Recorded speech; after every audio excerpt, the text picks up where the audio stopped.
Ready start. सदाचरण में पहले सोचने फिर बोलने और ऐसा कुछ भी न बोलने की नसीहत है जिससे दूसरे के मन को ठेस पहुंचती हो, मगर राजनीति में शायद सदाचार का अब कोई मोल नहीं रहा। खासकर चुनावों के दौरान उन्माद, उत्तेजना पैदा करने और जानबूझकर आहत करने वाले बयान देना जैसे राजनेताओं ने अपनी शान समझ ली है।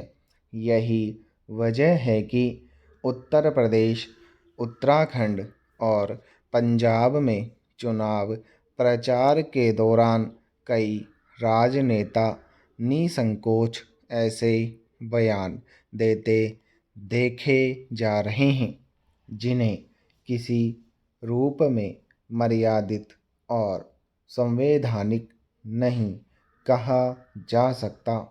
अभी पंजाब के मुख्यमंत्री चरणजीत सिंह चन्नी न जाने किस भावावेश में मतदाताओं से अपील कर गए कि यूपी बिहार के भेइयों को सत्ता में घुसपैठ मत करने दो।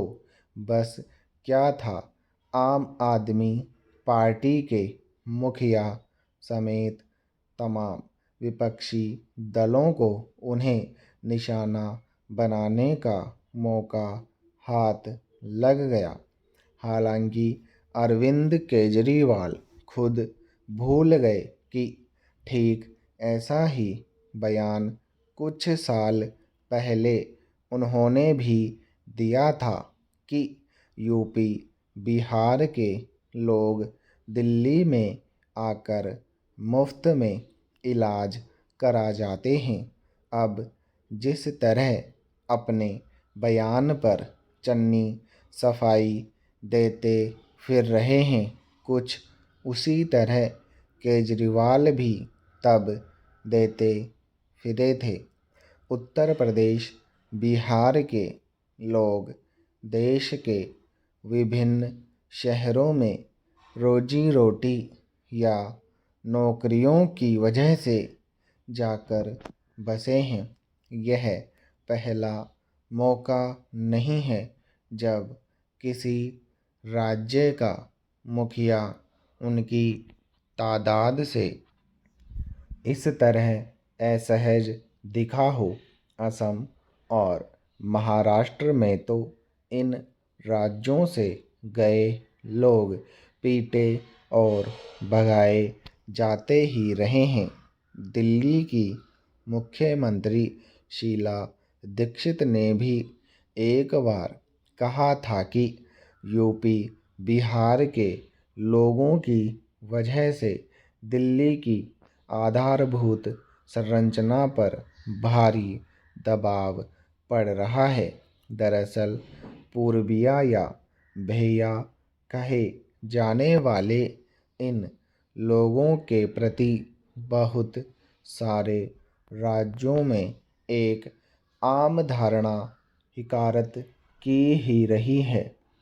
इसलिए चन्नी के भीतर की वही धारणा जुबान पर उतर आई होगी, मगर ऐसी धारणाएं और बयान देश की संघीय व्यवस्था के खिलाफ हैं, इसलिए उन पर आपत्ति स्वाभाविक है।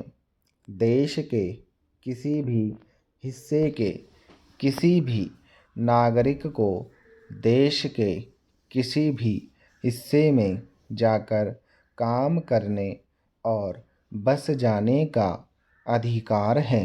हालांकि चुनाव प्रचार के दौरान चन्नी का बयान इकलौता नहीं है जिसे लेकर विवाद उठ खड़ा हुआ है। असम के मुख्यमंत्री हिमंत बिस्व शर्मा भी अपनी पार्टी की अच्छी खासी किरकिरी करा चुके हैं।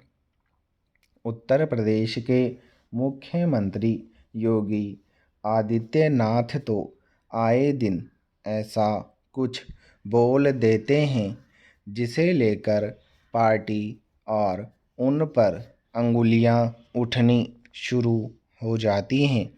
चुनाव प्रचार के दौरान प्रतिपक्षी की कमियां बताना गलत नहीं है, मगर जब नेताओं के बयान व्यक्तिगत आक्षेप या किसी की जाति धर्म पर प्रहार के रूप में प्रकट होने लगते हैं तो उन्हें किसी भी रूप में मर्यादित नहीं कहा जा सकता। चुनाव आचार संहिता में भी ऐसे बयानों पर प्रतिबंध है। स्टॉप।